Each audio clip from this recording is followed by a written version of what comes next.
Et on y va pour les sélecteurs CSS, fonctionnement et astuces.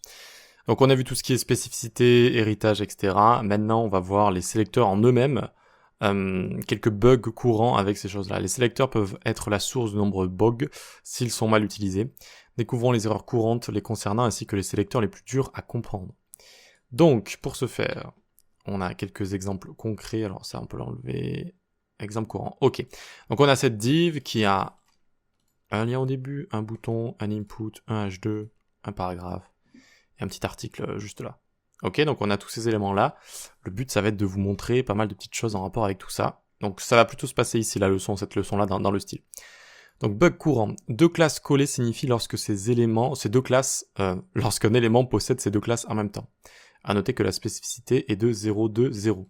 Par exemple, cta btn.active bgcolor crimson. Donc là, ça a stylisé ce bouton. Donc cta, ça veut dire call to action. C'est notre premier bouton ici. Vous voyez qu'il a deux classes. Et cette sélection-là est très courante. Enfin, très courante, très pratique surtout. Elle est très pratique, notamment avec des animations en JavaScript, etc. quand on rajoute des classes. Et il faut surtout pas oublier qu'il n'y a pas d'espace entre les deux. Quand on met un espace entre les deux, ce n'est plus la même chose. Ça veut dire ici un élément qui est imbriqué dans un autre qui a la classe cta btn.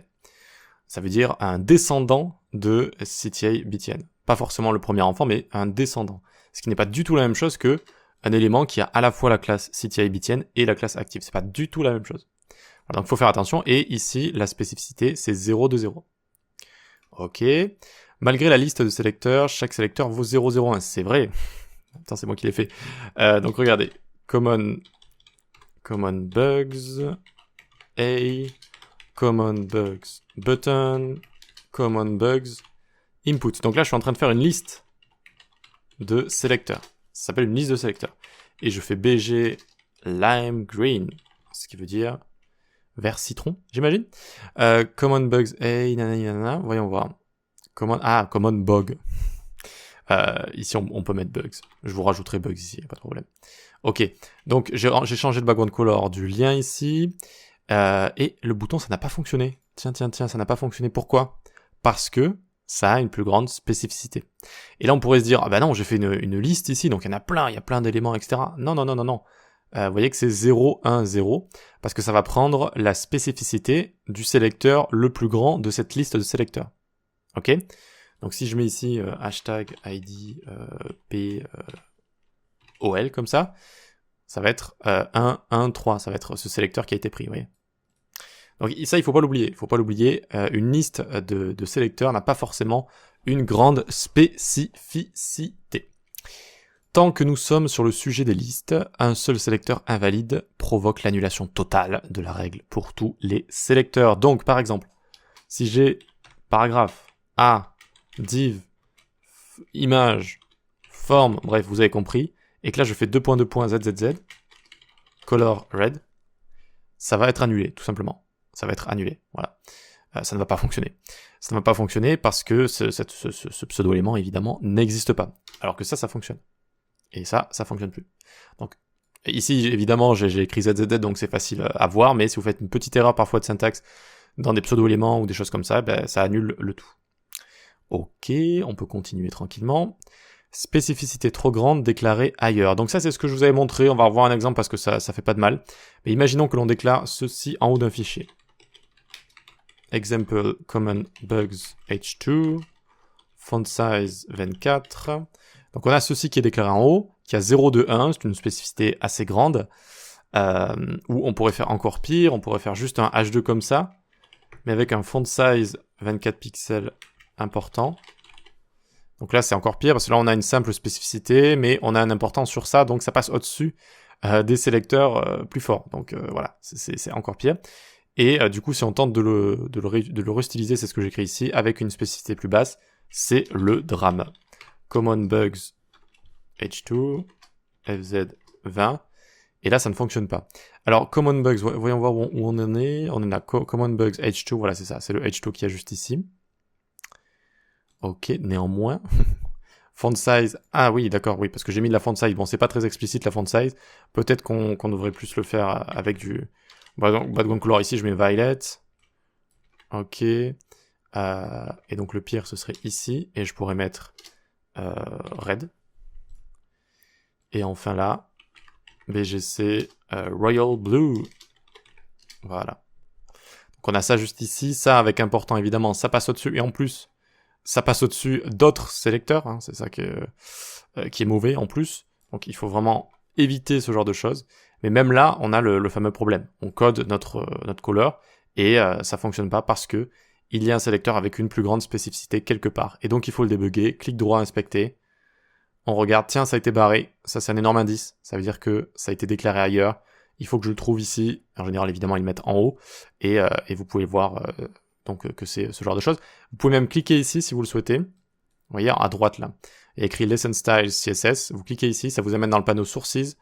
Et le fichier CSS qui a été déclaré. Et vous pouvez retrouver ici le sélecteur en question, si vous avez besoin de chercher encore plus loin.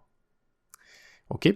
Donc là, on l'avait déjà vu, mais ça fait pas de mal de revoir ça parce que c'est un bug quand même qui est assez courant. Ensuite, comment utiliser une pseudo-classe sur un pseudo-élément? Comme ceci. Element hover before. Donc par exemple, on crée un élément after. Alors je vais finir de lire. On ne peut pas rajouter la pseudo-classe directement sur le pseudo-élément. Ce genre de comportement est utile lorsqu'on utilise un pseudo-élément pour créer des animations. Ok. Donc on a une carte ici. C'est tout, avec écrit Brésil au milieu. Puis on a un after. C'est une couche en fait qu'on a rajouté dessus. Sur la carte, sous le contenu Brésil. D'ailleurs, on pourrait mettre un petit, je sais pas, color comme ça peut-être, pour mieux y voir. Donc, il y a cet élément-là, ce pseudo-élément, mais on lui a mis opacity 0. Si on lui met 1, regardez, on le voit, il est là. Ok, 0. Bah alors, vous allez me dire à quoi ça sert? Eh bien, ça sert que lorsque je vais survoler la carte, card, hover, alors after, opacity 1, eh bien, ça va changer la couleur, vous voyez? Et le tout en plus de manière performante vu qu'on utilise opacity, on reparlera de tout ça dans la partie animation. Voilà, donc c'est cet ordre précis qu'il faut respecter. Si vous faites ça, ça paraît logique, je sais, mais ça va pas fonctionner. Ok? Finalement, quand on connaît CSS, ça aussi c'est quand même un petit peu logique, c'est quand on survole la carte alors ouvert, mais bref. On peut se tromper, mais c'est comme ça qu'on stylise un pseudo-élément en fonction d'une pseudo-classe sur un élément. Ok? Alors, ensuite, en dessous, combien de temps ça fait qu'on tourne là, déjà?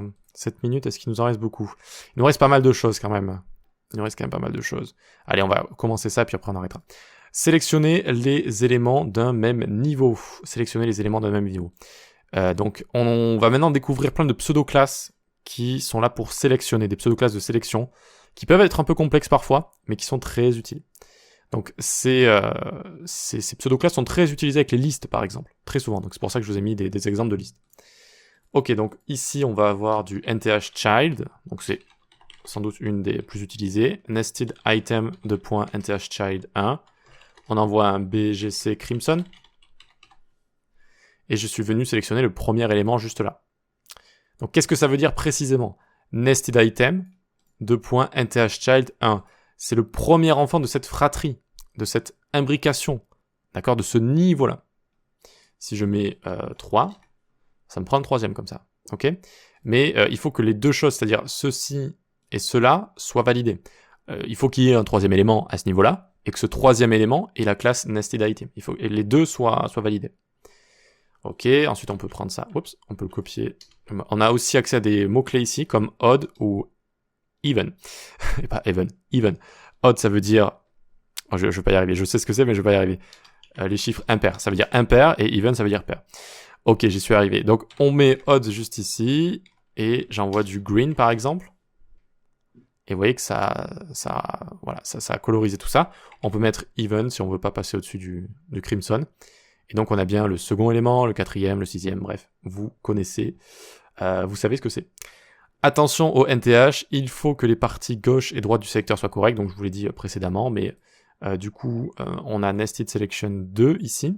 Donc, seconde sélection, cette fois, on n'a pas une liste, mais on a vraiment plein d'éléments différents. C'est pour vous montrer justement cette subtilité.